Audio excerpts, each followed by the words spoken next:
ladies and gentlemen. I think we're going to begin with the formal program.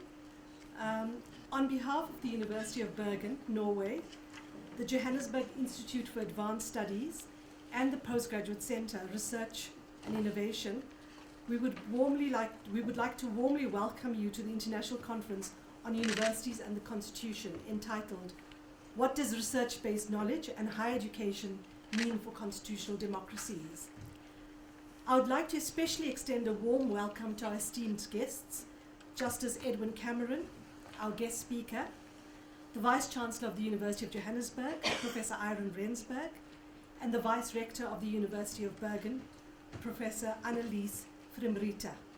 I also want to acknowledge the presence of the Deputy Vice-Chancellor for Research, Professor Chidetsi Marwala. We warmly welcome you. We know you missed hosting the lunch today, but you were busy with important things in terms of having lunch with the Irish President, the President of Ireland. But thank you, sir, for being here.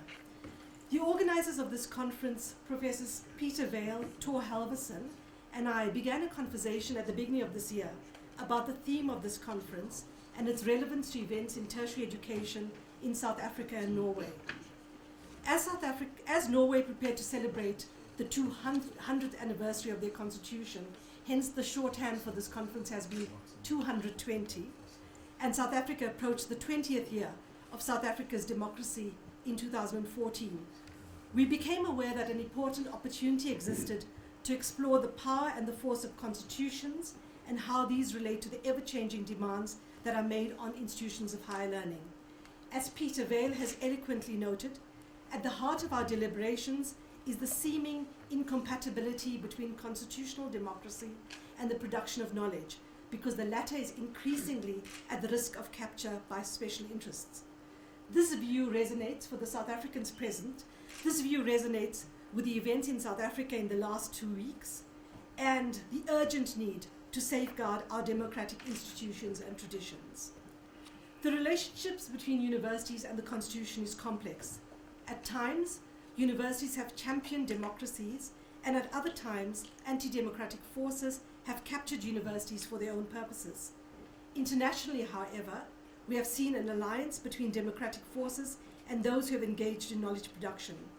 Higher education in South Africa has had significant shifts in the last 20 years, with the reorganization of the institutional landscape to reduce the number of tertiary universities, a significant growth in student numbers with a more diverse population, and huge expectations of the tertiary sector in terms of increasing postgraduate number to bolster the knowledge economy. At the center of this conference are several questions. How are constitutions in Norway and South Africa dealing with these changes? How should they respond to these changes? Should universities and their ancient cultures be protected? If not, why not? Is higher education as a public good under threat, and why? In addressing these questions, the program will adopt a comparative approach with the experiences of the two countries placed alongside each other. The conference has several important themes, which include academic freedom, the universities and the economy, how higher education will promote academic freedom, and how will higher education promote democracy in this global age, and will this require a different type of constitutionalism? Our hope is to draw the papers into an edited publication. I want to congratulate Professor Vale on the newly established Johannesburg Institute of Advanced Studies and at its inception conference. UJ, led by our able Vice-Chancellor, has made the decision to establish an institute in order to promote a creative space where top researchers and leaders in knowledge may find solutions through discourse and engagement with their peers on issues that concern the world, the country, and the continent of Africa. More importantly, and I'm sure our Vice-Chancellor will speak more to this, it's part of a much more strategic focus at UJ in terms of global excellence and stature, which seeks to establish UJ as a thought leader in Africa and in the continent. So these are just a few words of welcome, and I really want to welcome our Norwegian colleagues who've traveled far to be here with us, and there's a large delegation. We're really pleased to have you here. Our other participants will join us tomorrow, but I also want to welcome our colleagues from UJ, Professor Cross, our colleagues from UCT, Professor Amor and Professor Higgins, and all others present. The first speaker to make opening remarks will be Professor Rensburg, and I just want to start with a brief introduction of him. Really? Yes, can I? Shall I shorten it? I'll shorten it. Okay. Professor Rensburg completed his Master's in Art in Sociology in 1992 and a PhD in International Education, both at Stanford University. Professor Rensburg has held the position of Vice Chancellor and the Principal of the University of Johannesburg since 2006. He was the Chief Executive Strategic Corporate Services at the SABC until 2006, and also held the position of Deputy Director General in the South African National Department of Education. He has numerous accolades to his name. He is a member of the National Planning Commission. He is the chairperson. He's chairperson of the South African Higher Education University Differentiation Committee. He's the chairperson of the Reed Foundation, has served as a councillor of the Association of Commonwealth Universities, and was chairperson of the Southern African Universities Vice Chancellor Association. He has other accolades to his name as well. I think the most important point about Professor Rensburg is that he has pioneered the university in a new strategic direction over the last 10 years. He's an avid global commentator to change and transformation of and in universities. Professor Rensburg. Let me begin also by extending very warm words of welcome, in particular to our colleagues who have travelled right across the continent of Africa and the small continent of Europe. I'm sure you figured that out, right? That the map makers have got it wrong.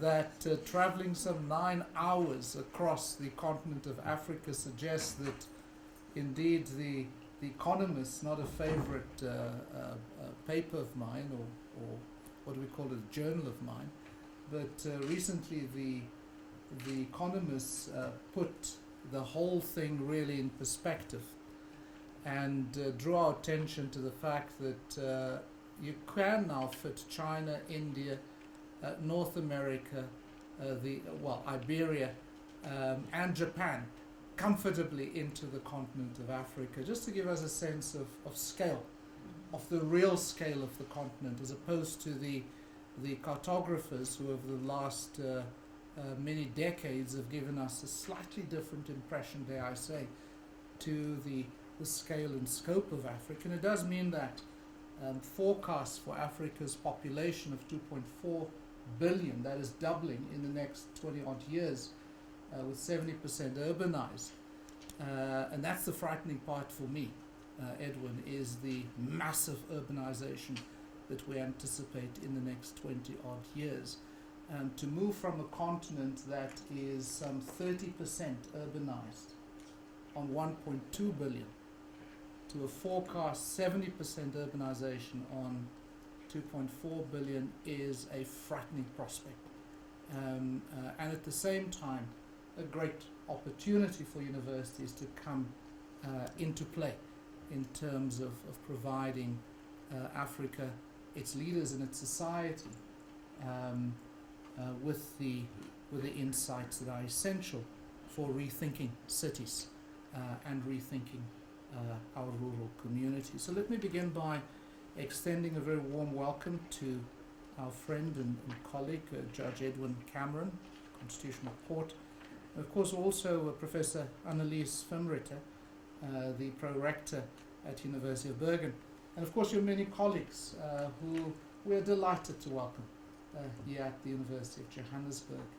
And let me also join Shireen in extending a warm welcome to our colleagues also from Cape Town. It's really great to see you here as well, and we look forward to your contribution. So warm welcome to all of our colleagues here from UJ, as well as our friends from outside the immediate university community. Thank you very much for finding time to join us here this evening and over the next many days, and dare I say, over the next many years, as this project continues to unfurl, unwind, and become perhaps slightly clearer as we go forward. So the welcome remarks are always tricky. So what do you say in your welcome remarks? Do I now sit down, right? And that is it?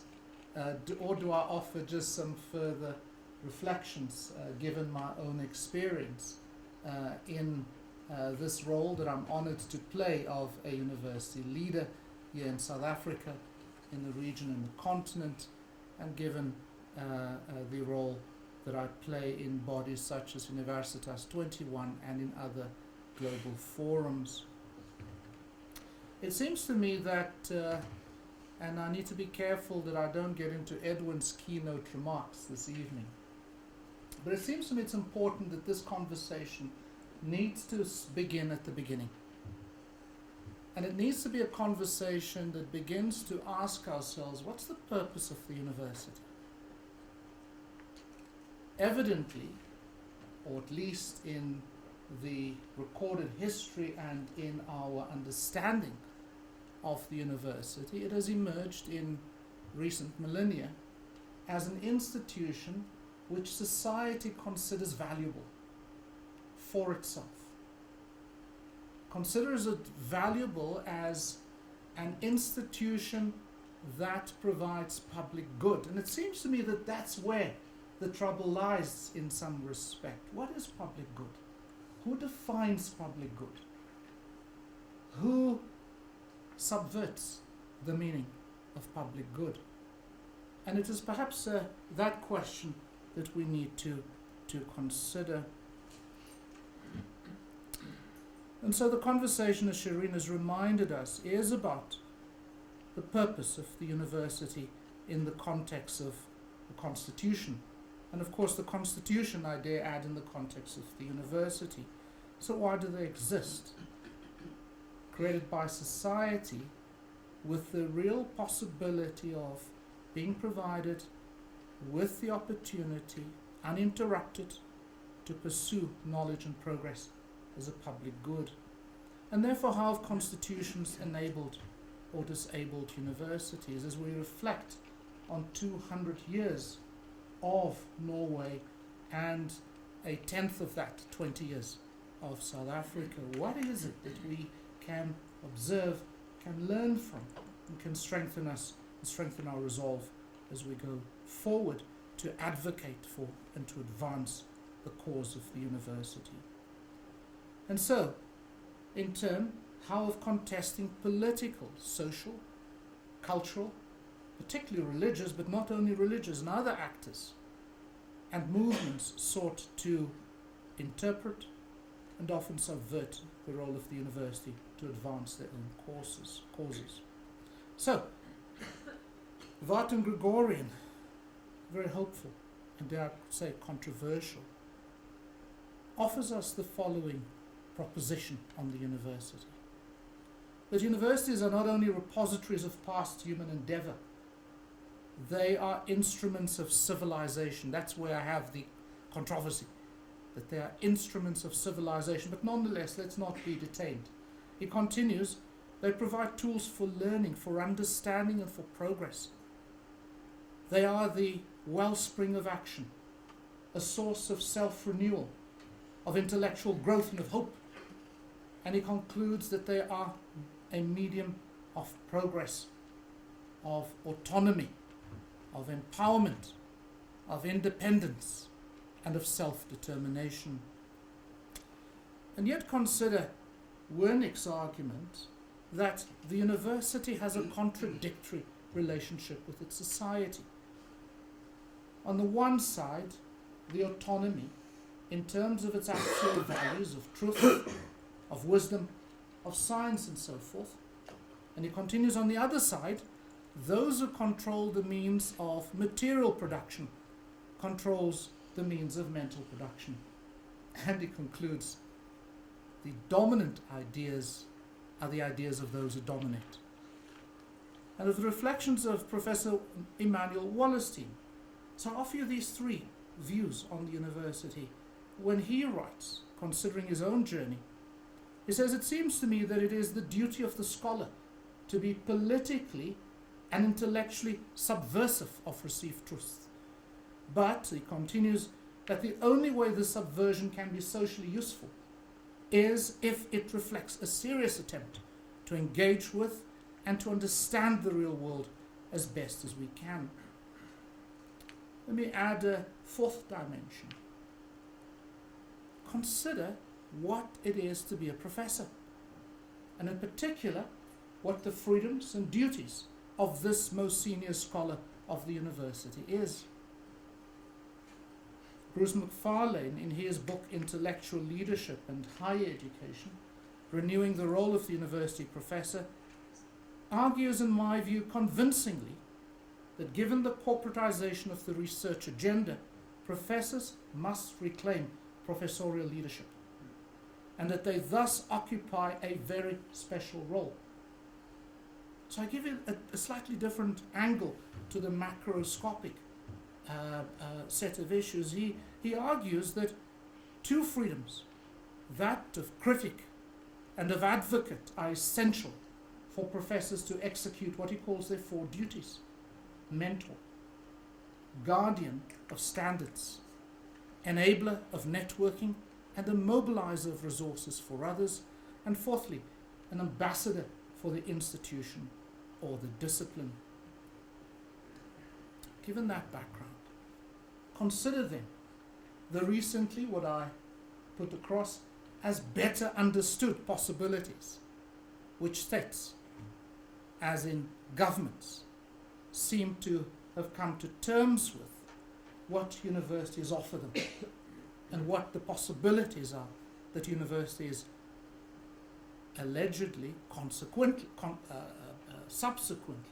offer to society. Throw in their rankings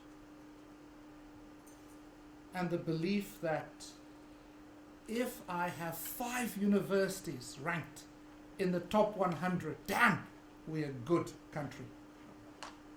So just throw in that dimension, and I'm sure you can figure out which country I'm referring to, right? I'm not going to hit that country or its president. He's had enough trouble at the G8 recently. I can throw in China for that matter. If we have 9 universities in the top 100, we must make every effort to get 9 universities into the top 100, or for that matter, into the top 50. So on the one hand, an increasingly better understood view of the possibilities that lie in the university. So the utilitarian role. The university has a narrow utilitarian role, as already Shireen has drawn our attention to. It has an economic role. How does it play it? It plays it through the intellectuals, the graduates in particular, the highly skilled graduates that it allegedly generates, nurtures, right? And so increasingly they are seen as degree factories. That's the role. That's how states see increasingly universities, because universities, from their point of view, can play a powerful role in jump-starting nations' economies, or alternatively, in jumping stages in the development process. And so there is a utilitarianism associated with this improved understanding. And you can see, I say that somewhat ironically and tongue-in-cheek, this improved understanding of the possibilities that come with universities and the role that they can play in this regard. And so, we should therefore not be surprised to observe, particularly now, not only increased interest in the university, but less interest in its story. Far less interest in its story as it has evolved over the millennium, as an institution created by society for its own end, not for the end of the big politics or political, the big R, religion, the big C, cultural, or the capital C, let me use rather not big, but capital politics, capital culture, capital religion, capital economics. Right? Created to serve society, created to serve a public good. And so, we must not be surprised to see states make every effort to subvert universities, to serve their, and I said controversial, I'm going to stop now. I must stop now before I get wound up by this conversation. To advance their perspective of what is civilization. Just scan our planet and see how fundamentalism, historically and present, has played a role in the capture of the university. So it's not only states, it's also religion, it's also the economy, it's also culture. And as I say, this canopy on top, this thing called civilization. And so every effort will be made to capture the university. And so the contestation continues. And the question that we're exploring then is, so what have we learnt in Norway over the last 200 years? What are the 3-4 big lessons that South Africa can benefit from as we as South Africans continue a troubling and troubled journey in securing our institutions in a manner that advances our nation state and that advances the world together with other peer institutions. So on that note, I extend my very warm welcome here to Johannesburg. Dynamic, energized, passionate people who live in this city, some on the inside, some on the outside. Always a belief, nonetheless, that there is hope in this city. No more gold in this city, but there are other things. Of course, there's gold being mined just 45 minutes drive from here, but it's now mined at 3.5 kilometers. And this is why we experience so many seismic, activity here in Johannesburg recently, and I hope we're not going to have one during our sitting here. But mining is no longer the focal point of this city, but yet people from all over Africa have joined, especially after 1994, those who built this city with their hands, with their labor, and with their entrepreneurial capital, beginning late part of the 19th century, early part of the 20th century. So it's a great city, Africa's most cosmopolitan city for that matter. Warm welcome to you, and we hope that you will, as you continue together, as we together continue this journey of reflection and of dialogue and of learning, that you will find time to get to know each other and to get to know even just a slice of this dynamic cosmopolitan city. Thank you very much indeed. Enjoy.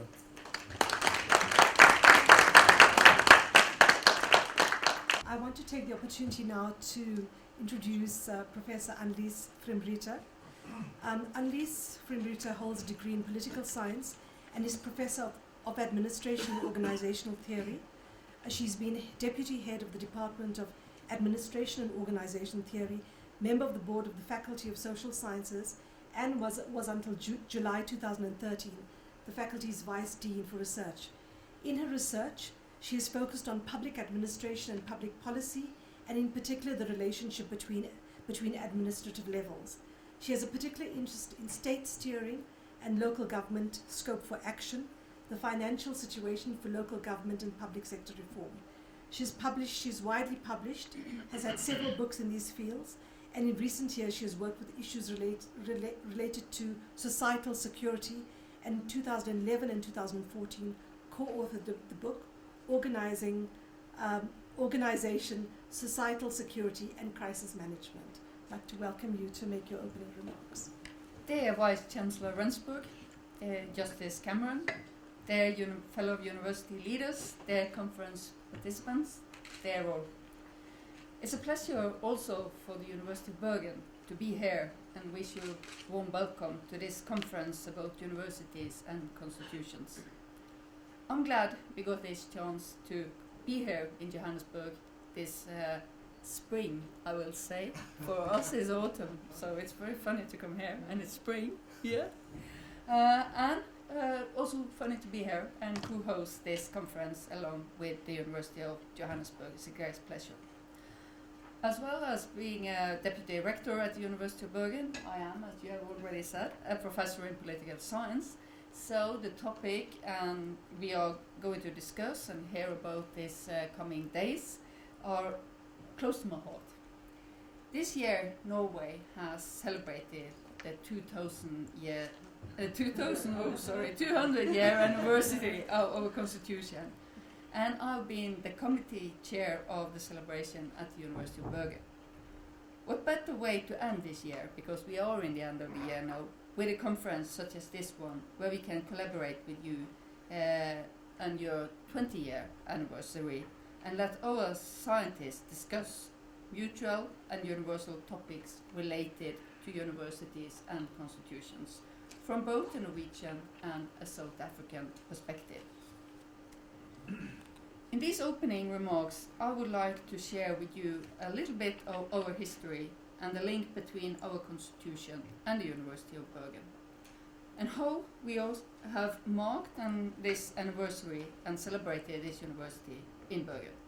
Further, I will say why it has been important for us as an institution and as a country in general to celebrate and also to discuss the Norwegian constitution 200 years after it was passed, after it was agreed on.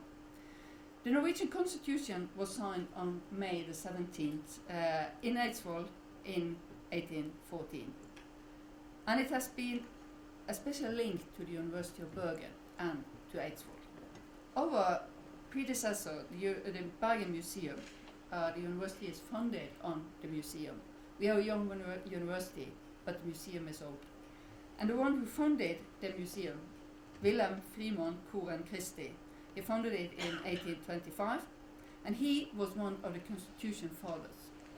He was also he was a secretary at the Eidsvoll Assembly, and he was also the first president in the Norwegian Parliament. So it's a strong link between the Constitution and the University of Bergen. We have celebrated this anniversary at the University of Bergen in a variety of ways: exhibitions, lectures, concerts, research project, book project, a lot of debate meetings, and we even had a reenactment of important speeches given in 1814 in a totally different rhetoric way than we do present. So we hired in some professional actors actually to work together with our academics to create a realistic atmosphere of the days of 1840. We also had a very popular way to do this. One of our professors in comparative politics at University of Bergen, Frank Aarbot, held in February a lecture called 200 Years in 200 Minutes. And this lecture, the special with this lecture, was that it was live on national television. Hundreds of thousands of Norwegians tuned in to watch this lecture on Norwegian history. And it's also given now as a book. The Norwegian Constitution constitutes us as a society, and it has been defining for the development of Norwegian society and the Norwegian way of govern.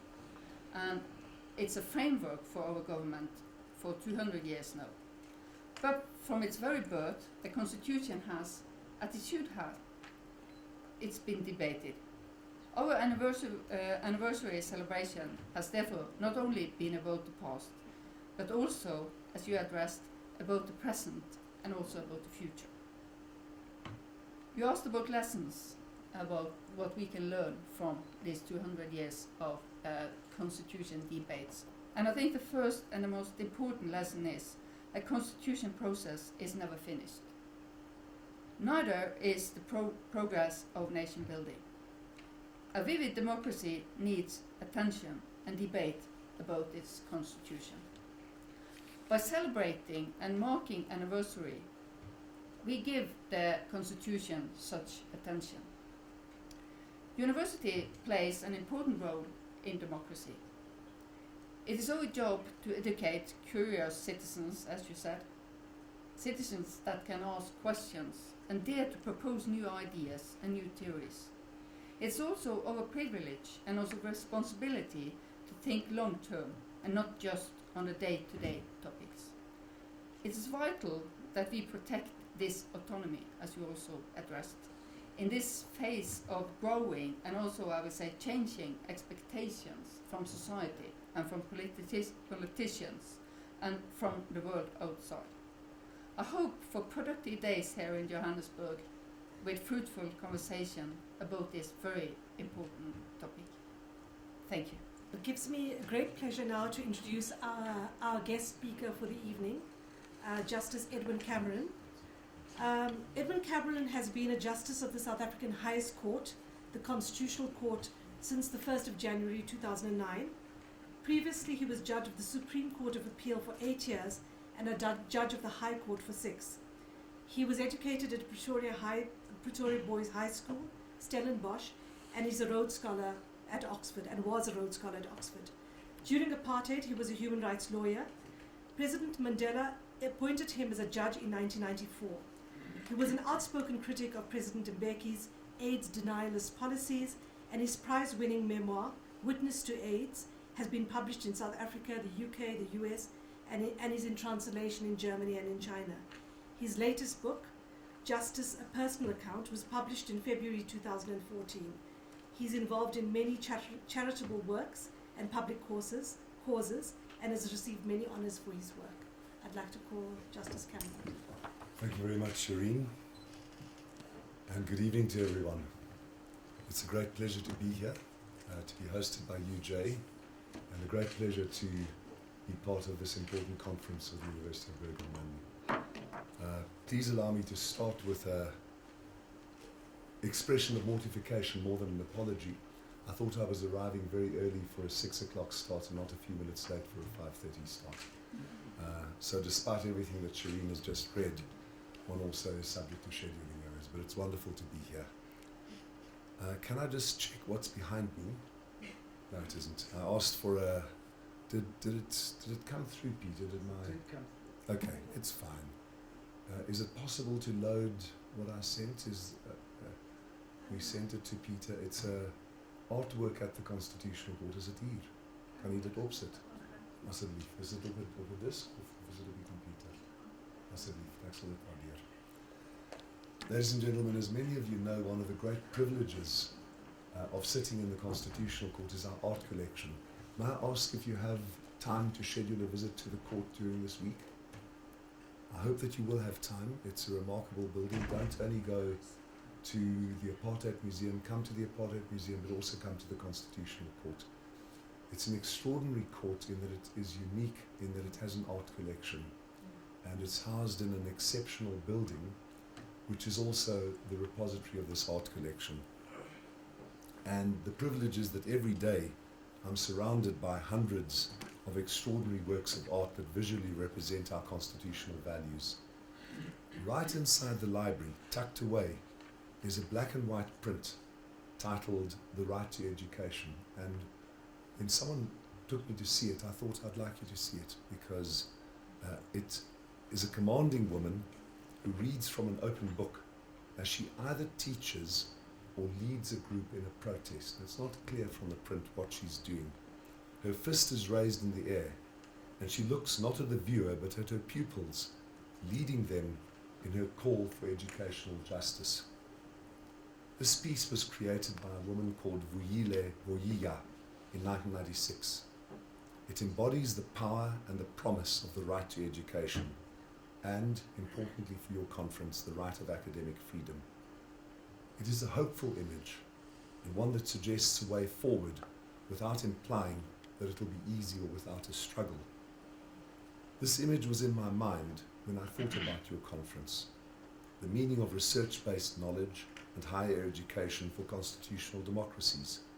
And I compliment you for having a constitution for 200 years We hope to get there in 180 years.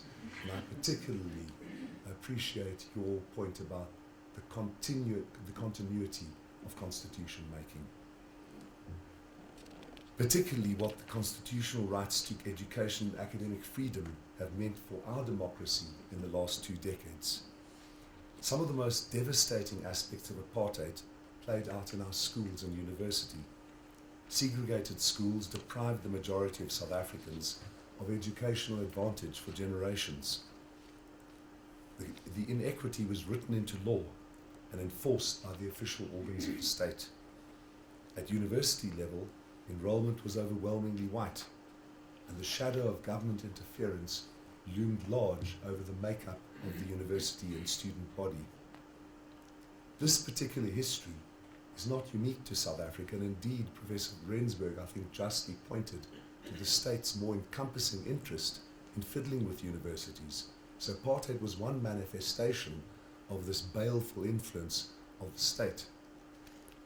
But nevertheless, that history had an informed and important impact on our constitutional process and values. The Constitution committed South Africans to transformation, to an educational system that would promote dignity for all, to substantive forms of equality, and indeed to a new way of mediating power between institutions and those subject to them. The Constitution is without doubt a radical document. It requires us to transform the country's political and social institutions, including schools and universities, in a democratic, participatory, and egalitarian fashion. Specifically, Section 29 of our Bill of Rights protects the rights to both basic and higher education, as well as the right to receive education in the official language of one's choice, taking into account the need to redress the results of past racially discriminatory laws and practices. Then there's Section 16. This provision in our Bill of Rights guarantees everyone the right to freedom of expression, including the right to academic freedom and freedom of scientific research. It is notable that this provision was included only in our final constitution, which came into effect in 1997. It wasn't in the interim constitution. In the interim constitution, the right extended only to the freedom of scientific research. Protection of academic freedom, writ large, was added to the final constitution, and it extends to all schools and colleges. I don't want to make it an issue of it if you can't get it up to see it. Okay, thanks, Shireen. You'll be able to see it later, and I'll return to it later. Thanks, Shireen. It is worth pausing after 20 years to consider what these rights actually mean for our democracy. The right to education has been developed through litigation, especially in the last few years. On the right to basic education, a decision that my court gave a few years ago at the end of 2010 held that unlike some of the other socio-economic rights, the right to basic education is immediately realizable. There is no internal limitation requiring that the right be progressively realized within available resources. The right to basic education may be limited only in terms of a law of general application, which is reasonable and justifiable in an open and democratic society. This right is therefore distinct from the right to further education provided for elsewhere. The state is, in terms of that right, obliged through reasonable measures to make further education progressively available, but not the right to basic education, which is immediately exigable. Though the immediate nature of the right to basic education may seem obvious from the text of the Constitution, this was an important development. It compels those in charge of managing schools to put the needs of learners first.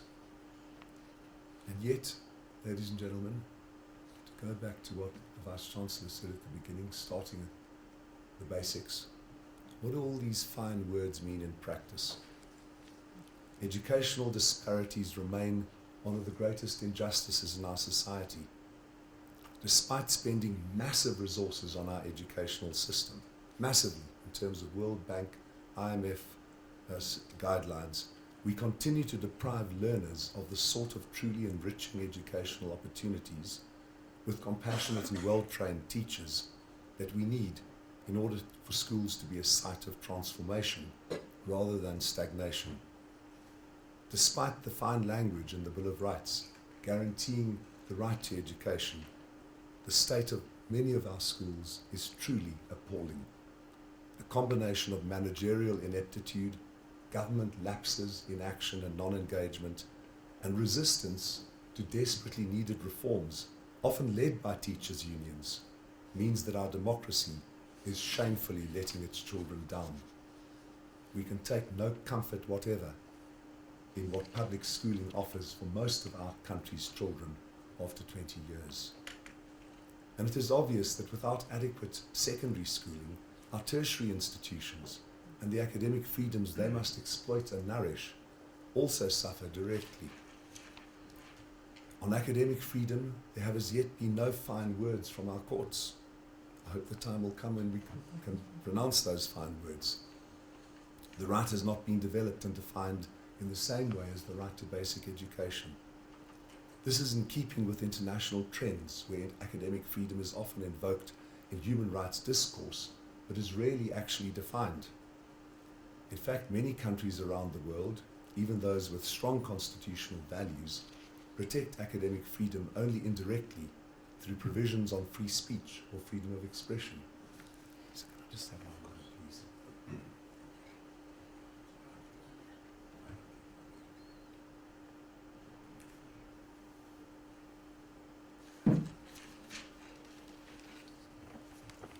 I'm contrasting many bills of rights that protect it tangentially, and yet in our Bill of Rights, it is an enumerated constitutional rights, which scholars have endeavoured to define broadly.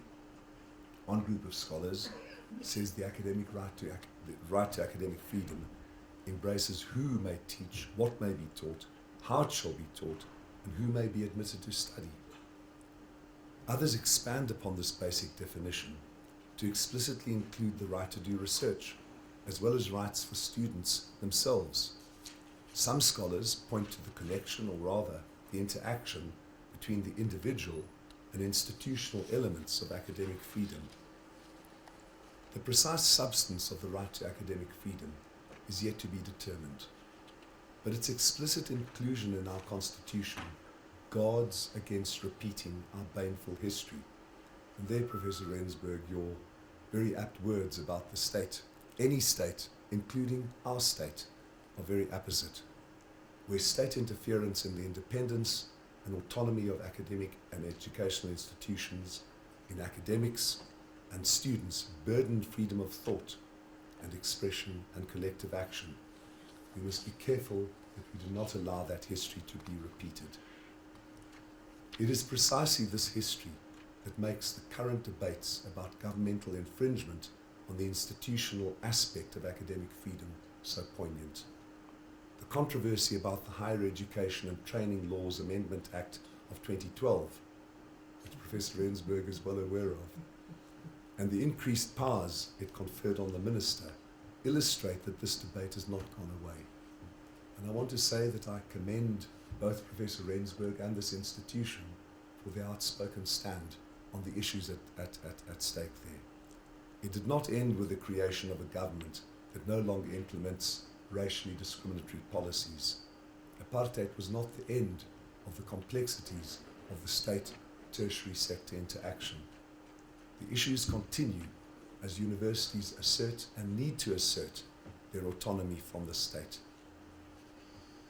Some even go so far as to contend that the current government has continued the fundamentals of apartheid policy of interference in higher education by paying only lip service to ideas of institutional autonomy. How's that for an idea, Professor Rensburg? Of course I'm only quoting. I'm not being controversial. As important as academic freedom and the right to education are, they do not change the fact that in 1994, the democratic government inherited an educational system that was deeply unequal, and the effects of this inequality linger today. Schools face problems of limited resources, violence, corruption, mismanagement, and corporate resistance to innovation as I mentioned, through the teacher unions. And so my mind returns to Vuyile Vuyia's engraved image. I said, no, bravo, technology triumphs. I return to that image, ladies and gentlemen, in concluding, with her fist raised, leading a group in study, or in celebration, or in protest, perhaps in all three. I said it was a hopeful image, one that I believe continues to capture the spirit of conferences like this one, to keep these issues in the forefront of our discourse. We are obliged at this conference, in running this university and in its connection to European universities, to keep these issues in the forefront of our discourse. We must do honor and justice to Vuyile Vuyiya and all in our country whose struggle she so vividly represents. Thank you very much. I have to hand over the gifts to our guests. I thought that with your permission, Edwin, I would draw attention just to two examples in recent time of the subversion of the university. I mentioned to Edwin two examples. Fort Hare University, which had emerged in the first half of the 20th century as this Pan-African university that trained African leaders from across the continent. And shortly after apartheid established itself, became subverted to become a tribal university. And because every homeland, every so-called nation, tribal nation, had to have its university, Fort Hare was subverted from a Pan-African university to a Xhosa university. Of course, not without struggle. Let's be clear about that, not without struggle. But there is an example of how an institution that today should have been one of Africa's leading universities, through subversion, now has to catch up and still has a long way to catch up. And I'm not even speaking about resourcing. I'm speaking about recapturing its identity and finding itself. It's a work that is ongoing. I cite the second interesting example because everyone has always thought that Pretoria University was always an Afrikaans institution. No. In fact, it was an institution created by the English again. Forget about the agenda. But here is again an example of an institution that, given its founding values, was subverted to become an institution advancing and advocating, obviously with again resilience, but in the main falling over, I would suggest. Become subverted to become an institution advancing the ideological project of apartheid. Of course, in more recent times, one has to ask questions, and I'm certain that from a South African perspective, the work will examine these case studies. I offer the case studies of merged institutions. How is it possible for three institutions to be dragooned in Johannesburg to form the University of Johannesburg? What were the conditions that led to that? Why is it that one of the partners at the 11th hour stepped back from the court and said, okay, we will grudgingly become a part of this merged institution? Why is it that University of KwaZulu-Natal is flourishing as much as it is with its scientific project, again a merged institution, yet an image of a place that is bereft of academic freedom?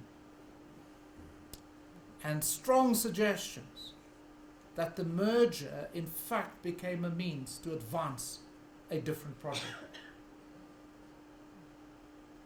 So I listened to my colleague, the outgoing Vice-Chancellor at University of KwaZulu-Natal, and I stop here. And he says to me confidently, you see, A university is a university is a university. And therefore, if you don't have a PhD in 3 years' time, you're out of here. And I can use many other examples. And of course, he's made good progress, him and the institution, which is one of the lasting legacies of our university system in South Africa, is the fact that less than 40% of our academics hold PhDs. But again, even that is as a consequence of the evolution of technical colleges into into technicons, and technicons into technical universities, or universities of technology as we're called.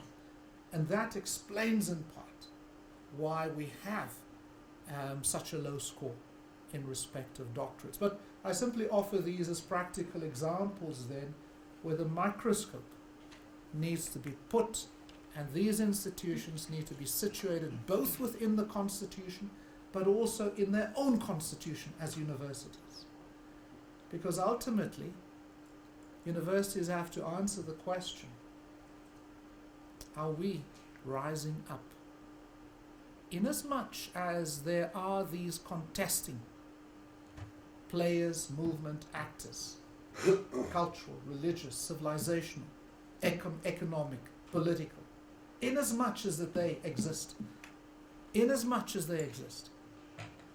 are we answering society's question about who we are and whether we are rising up to that task and playing our role?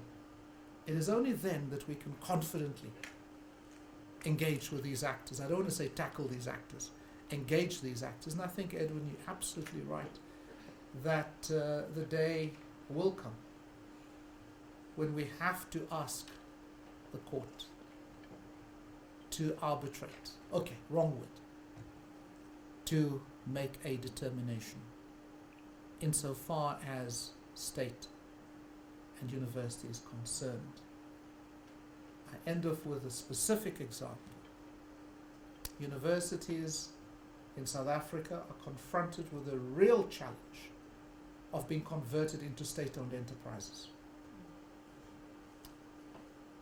That is a grave risk to our institutions, where ministries then expect that we will give every 3 months a report on a range of issues.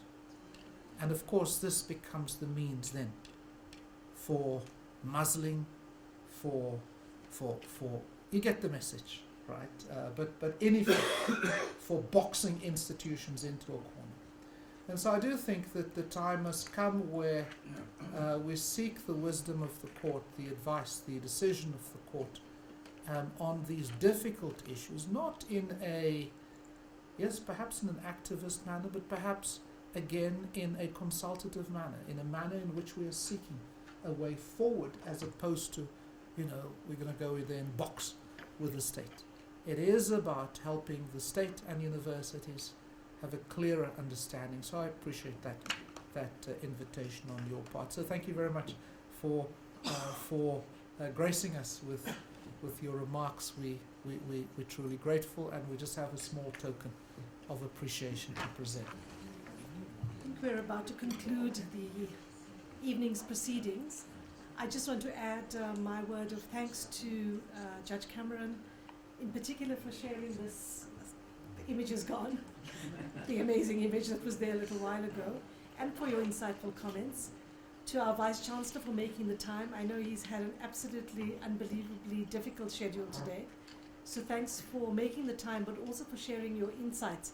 I know the topic under discussion is one that preoccupies you, and for one that you've spent a lot of time debating and thinking through a lot. So we thank you.